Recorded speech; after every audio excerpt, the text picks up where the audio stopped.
a lot of times us as a generation knowing how to do better with just therapy, talking, doing that, we have to almost be a buffer between us and the generation before us. Because sometimes the old generation wants to come and be like, well, I want to how to parent your own kids. I'm like, nah, we're not like, nah, we're not doing it like that. He's done miracles on me.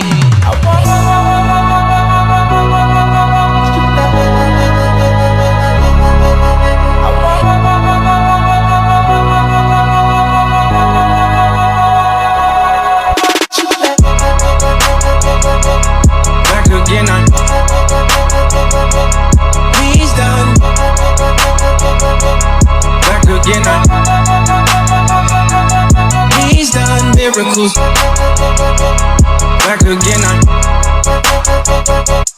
He's done miracles on me.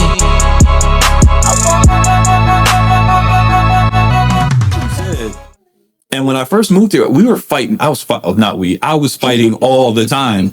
And it was my assistant principal that pulled me aside. He was a small little white dude, but he grew up in Fort Lauderdale, which was only like 10 minutes from where I grew up. And he was like, you got to understand, Marcus, like these kids are different.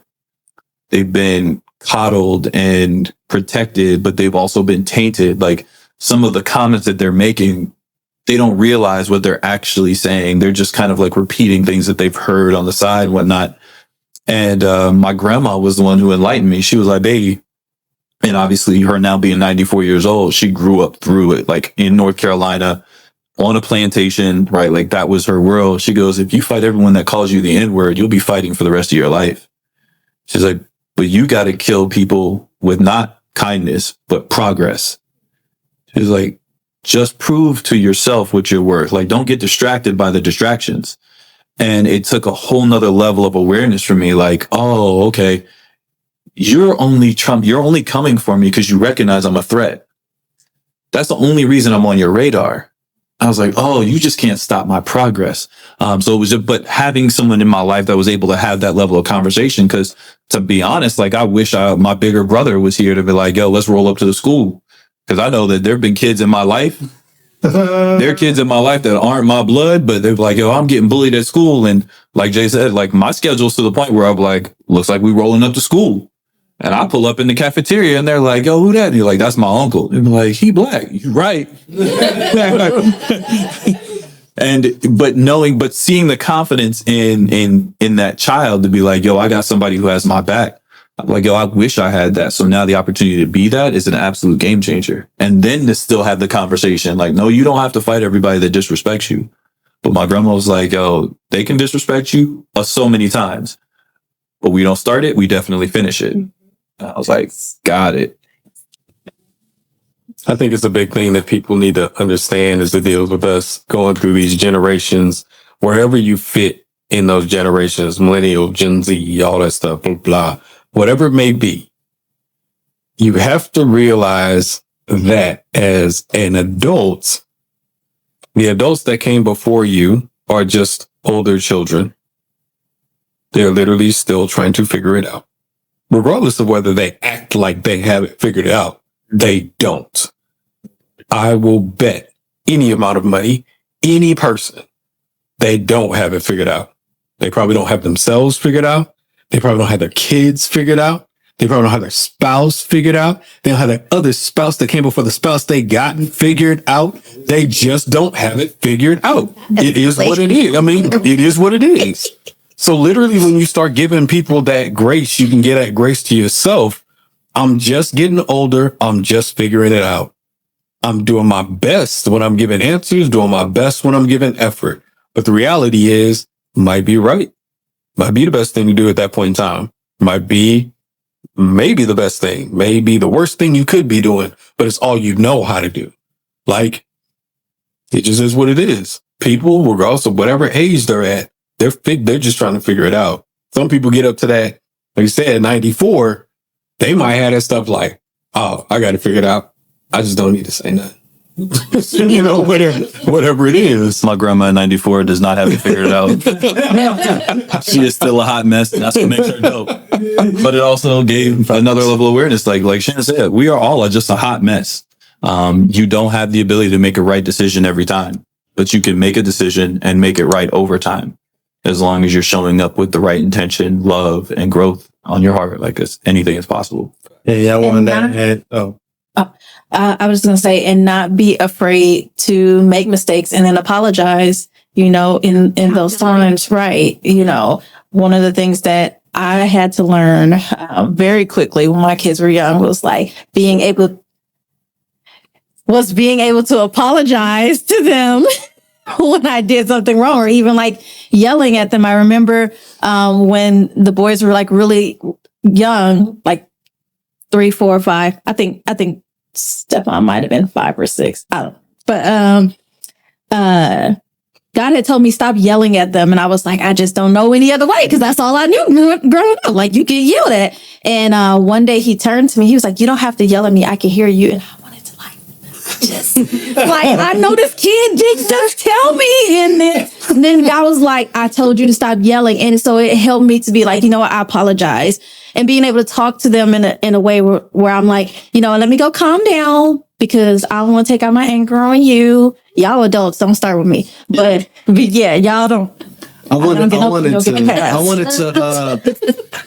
to add to that, because oftentimes we have to reparent ourselves to remind us not. It's almost crazy. It's like you can naturally not do nothing and go back into your old ways, if it's yelling or not. But you got to constantly be like, oh, no, let me reprogram. Let me do that. And so I was just going to add to Shannon and them talking about they don't have it all figured out. A lot of times us as a generation knowing how to do better with just therapy, talking, doing that, we have to almost be a buffer between us and the generation before us. Because sometimes the old generation wants to come and be like, well, I want to how to parent your own kids. I'm like, nah, we're not doing it like that. They need to be seen, not heard. Nah, we're not finna do that. They need to be heard, because right now, that's the problem. It's oftentimes where if you're going through something, or let's just even say like, police brutality and stuff. I had the whole George Floyd thing, had a whole sit down and we talked about it and watched the movie and all that. And I'm like, how do you feel about it? And I feel that they're starting to brew, even if it's not them. If it's not them, then it's like my grandchildren or my grandchildren's children. It's going to be the generation that's going to be able to speak up, where it's just going to be done. I give it with maybe 3 or 4 generations tops. That it will never be a point where somebody could do something wrong and it not be spoken up. Because it's just, you got to think about it. When you was a slave, you got beat. So it was like a lot of times people stopped speaking. So over the course of time, if it was, a civil rights movement and all that, and you're trying to speak, but you're getting sprayed with water hoses and stuff. And it's like everything to get you to stop speaking, that we got to, and I feel like we're being that buffer to start telling, even if it's not, like I said, 2 generations down, by the 3rd one, I believe it'll be a point where they can get it obsolete, because they're learning how to speak up for themselves. This is how we avoid that disrespectful communication from kids. Like, I've seen so many of my friends parent their kids, and then I think back to times where I was in that space where I felt like I wasn't supposed to be heard. But after a while, you have someone sweep it under a rug enough, like it explodes, it comes out, and people are like, damn, your son's so disrespectful, yada yada. I'm like, well, damn, if you would just listen to me, period, like it wouldn't be a buildup. And I noticed, because when you talked about yelling, my mom used to yell all the time.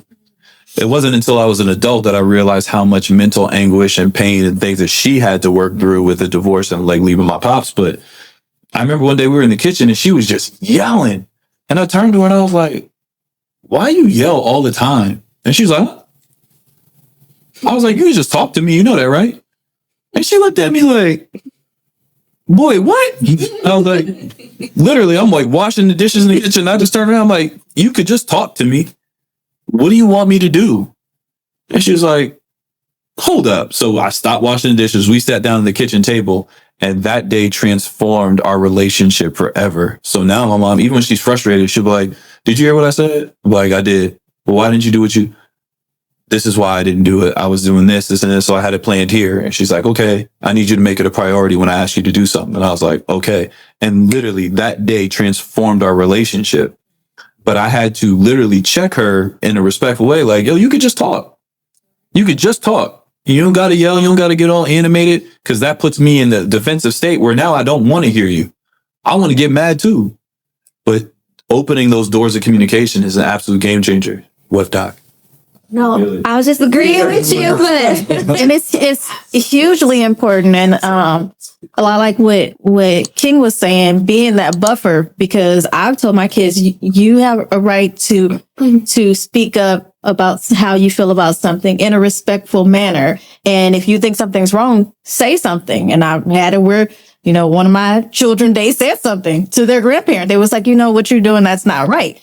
And then my father was like, you don't talk to me like that. I'm an adult now. And I was like, hold on, because I will talk to you like that. And so, just listen, because I don't see the kids you raised, and I raised my kids differently. So, but a lot, they still working on me. Work harder. So just setting that boundary and that buffer, to allow my kids to know, as long as I'm there, I'm not going to let anybody like stifle your voice. And so you have a right to speak up and speak when you see something that is wrong, because I don't ever want you to feel like, oh, you're a child, so your voice doesn't matter. Now I got something that I want to ask the ladies per se. I know Sam, God bless her child that she does have. But I wanted to ask y'all the question, is that basically, how do y'all feel about men in as far as taking the lead on like talking, discipline and stuff like that? Are y'all good with that? Or do you? I feel like it can Can you be. repeat that? I'm sorry. Shannon was distracting. If you wish, First one, the time. Oh, okay. I forgot about because she got a text. No, but let me just rephrase it like this. I just want to. The point that I'm trying to get to is like being in the actual, to be fully feminine. Feminine is the word I'm trying to make, because a lot of times women have to do both roles, and I know there was I don't want to do both roles. I don't think That's not what he's asking, though. That's not what he's asking. Okay. But what point I'm trying to make is that oftentimes there's a difference. Even all of us know that somebody say, your mama coming, and we got some mamas and some grandmas that probably could do it. It's still not to the level of when the dad or a male figure comes in and is finna discipline. there were some times where I feel like, so growing up, like my mom was the one that was present 24/7, right? There was a lot going on too.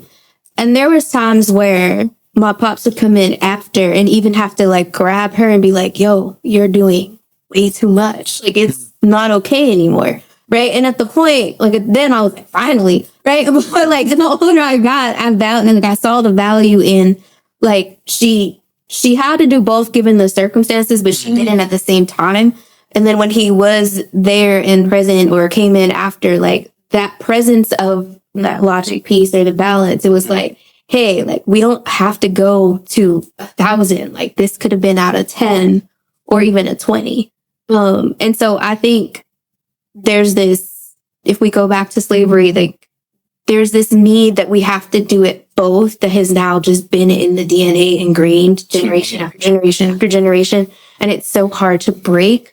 But ultimately, like she said, like, no one actually wants to do that. And I don't think we have to do it. It's just no one actually, we're still trying to figure out how to balance it back to bring it back to the middle. And I don't think either side quite knows how to do that at 1,000% yet. And it's just, I say The question that and this is what I heard you asking, and so I'd love to hear your guys' insight, because what I heard you asking was, how do you guys see for women the opportunity to allow a man to just be that lead, to be that authoritarian, to be the logic, to be the standard setter? Because I've personally seen a lot of women fight that. Like, they fight men, be like, oh, you ain't gonna talk to my kids like that, even when it's their kids. Like, it'd be like, yo, this our kids. And I've literally seen it. I'm like, the hell going on here? Right? Like, but I've literally seen women that have still carried that cancerous ideology of independence. Like, you ain't gonna talk to our kids like that. If we got to do it by ourselves, we will.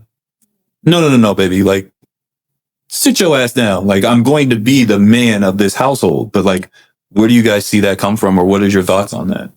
And I've let definitely me, seen that. before y'all answer that is correct, but I also wanted the answer that y'all gave. But yes, you addressed that one too. So I appreciate that. You messed me up. So, But no, I've seen that too, where women have been very demasculating of their husband, the father in the household, to where the kids don't even listen to him either. So I think that I can't speak for every woman. For me, I think it's extremely important to have that male leadership in the household. One of the main reasons why I started this platform was because if women are always the ones who are working on their healing and getting themselves together and stuff, but then the man never gets healed and he's supposed to be the head of the household, then that leadership is not trickling down and the house is still broken and upside down. So one of the biggest reasons or motivations for me moving here and for us getting a place together was because I realized as a woman, there were things that I could not provide for my son.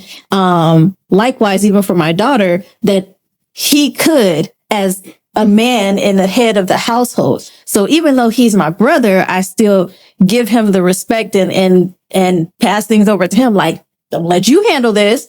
And whatever decision you make, then we'll flow through that. And so the kids understand that, like, even though they're cousins and, you know, they all just kind of together, like, whatever dad, uncle says, that's what goes. And he's leading the household. And so I don't get in the middle of the stuff. Now, maybe if like something happens, I'll talk to him afterwards and be like, so we should probably pick, not said it like this, you know, but never like in front of the kids or anything like that. I'll never be like, oh, don't listen to him. He don't know what he's talking about, because he's the man.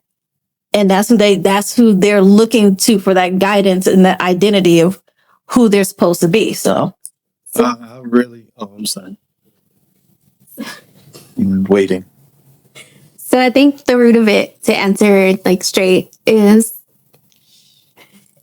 trust, right? To trust that your partner, right? So you don't have to intervene or say, don't be the man, so to speak, or don't be that enforcer. I think before you have children, that should be a conversation between the two partners in terms of like, hey, like, how are we going to parent? How are we going to do this? How do you allow me as the man in the relationship in fatherhood to take the lead in the role and discipline, etc.? And then how do we have a conversation on the best way to handle it? I feel like that would eliminate the in the moment of women who are like, you don't care to talk to my kid like that. Now, if you're stepping in as the man with a woman that already has kids, I feel like that's also a conversation you need to have before you start dating. What does that look like? Am I allowed to parent your child? How far can I take it? It's not even am I allowed to? I'm not asking that question. Like, literally, it'll be like, you need to know this about me. I don't have to be dating you. Like, it is what it is. If I value you, I'm not like, if I value you and your kids are in my life, you're in my life, your kids are in my life, you could be my friend and your baby do something. I'm like, hey, little nigga, let's go. And then you're like, why'd you do that? I'm like, yo, did you not see your kid about to set the house on fire? Like, I'm just going to hold that space. That's just who I am. I think it's really important, though, to your point. We get very clear on who we're spending our time with, like who we allow in our lives, whether you have kids or not yet. Yes. Like, it's just have conversations, not just sex. Stop dating weak ass men as well. That is very have conversations. Yeah. Those weak ass men and little boys that are perpetrating, when you start to see those flags represent somewhere to live, and they're just they're looking to be your stepson. Stop spending time with them. Stop adopting. One of the things that I would definitely say as well with the thing of the trust, to add to it, is one of the things she's really good with. I've seen my sister be so strong and stuff, so strong to the point that it's kind of hard for people, because I would say everybody in this panel is strong people, because you're either always the person for somebody or the strong one. When you go through weak times, nobody really be there for you. You say, oh, they got it. So to see her transition to what she is, because my sister she's flipped it on in this season to be very feminine now that she don't have to. And, but yeah, she'll go behind the scenes and eat you up. She eat you up like, hey, yo, yeah, we can't do that. And the point that I'm making out of that with the trust and stuff like that is that parents have to learn how to communicate. Y'all got to be on one page. Like, you got to already say, like, this is what it's going to be. You know what I'm saying? And let's ride it with the ship. And so to the men, first and foremost, you need to meditate, you need to pray, spend time with God, because that's where your vision going to come through. That's where your true essence of love came from for me. My softest part was when God embraced me. Even it was like grandma was a living example of that, but God, especially my relationship with him, has really showed me how to be better for my daughters and stuff like that, to keep a balance that I'm getting your ass, you know what I'm saying, when y'all wrong, but I'm also going to hug you and let you know daddy loves you and I'm here for you, to keep that balance in that. But, the communication is always, always key. And that's something that I harp on my children about, is about communication. Speaking to them like, yo, did you talk with your cousin? Did you do that? Y'all both go to the same school? Did you speak? Like, you left and you didn't talk to her? Like, a lot of that stuff is like, I'm trying to go against, because that's not something they're going to always get. It's like that valuable skill of learning how to effectively communicate and let it, you know what I'm saying, to be able to know that if you're in a ship with somebody together, you got to know what you're signing up for, but you also got to know that you're in this together and you're not individuals. You're individuals, but we're in this together. And one of the things that I communicate with the kids, and this is one of the things that I've learned as far as parents, we're tired because we're doing all this other stuff, but you got to shut all that out to the side to spend time to explain to your children. Our children have information at the palm of their hand. So they're information age. So they need information. So when your kids is in there and they're not doing their chores, you need to let them know the value. You can trade places with me and work and pay this, $5,000 a month, or you can just do some chores, because everybody has to contribute to the household, to the village. You may have to watch your little cousin right now so we can do this, but it's all to make sure this thing flows so y'all can still play video games. It take electricity, like, you know what I'm saying, which we paying for. Now, if you want to get older, I have no problem if you contribute to the household to buy a maid. And then you don't have to do the chores. So where is that? Oh, say less. Say less. Say less. How much money do I gotta give? Yeah, how much I gotta give? You know what I'm saying? Because when you let them know, and once again, that's vision. That's going down, and you let them know, and you're communicating, you're teaching your kids how to communicate what's going on. And I said, there's 3 rules to the house for me. You must do your chores. You must do your schoolwork. You must value yourself and others. So that means like respect and value each other. And so long as I keep instilling those principles into them and let them know what the ship is, they still, you know what I'm saying, some dishes may be oily now and then, top's not in there, but you gotta be like, all right. And then you gotta take a second, because usually you just want to tell them, but I go in there and I literally like, here's soap, put it in the water, make sure the water is hot, not cold. And it's like, that guidance in the time, but it takes patience on a parent. And a lot of times we didn't have parents who were patient with us, because it's the whole scene and not be heard type thing. But we need to understand, like, how do I do this? Because unless you teach it to me and go through, and I know it seems like it's tedious, but sometimes it's like you have to keep revisiting those mile markers. So parents, be patient. You're doing a great job, but you're molding life. It's like you get to take a human being and eventually make them become this great individual in life that you just never know what they'll become to be. So it's a great gift from God,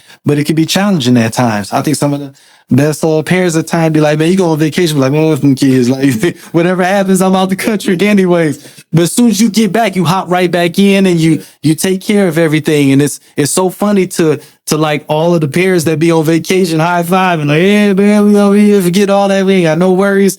Because you did so much in the trenches. So it's it's that respect thing. And I know you joke about it, but you're going to be there for your children no matter what. So communicate that value and keep working on building your village, because I'm so thankful, like Marcus said, of the village. I've never had call Marcus or Shannon or anybody in for any babysit. My kids, they babysit other people or got a kid, you know what I'm saying? But it was at times that, my ex-wife's mom came in and she helped out a lot and stuff like that. But it's that oftentimes when you're trying to go and get ahead and there's things you need to do, you may need babysitting when your children that young. Like, I know it's times you got twin boys. As much as you gonna love them, you like, daddy time over. You need to be out. Somebody Not take separate ways. separate ways. Look, you get one, you get one. Like Oprah. You get a baby. You get a baby. I'm out. Make I'll sure be you back. subscribe and come back next week for the continuation of this conversation. Vice versa. And so you'll say, I'm saying the same thing, and then you say it louder like this. The kids still like, The fact that you got louder does not mean it makes more sense. right?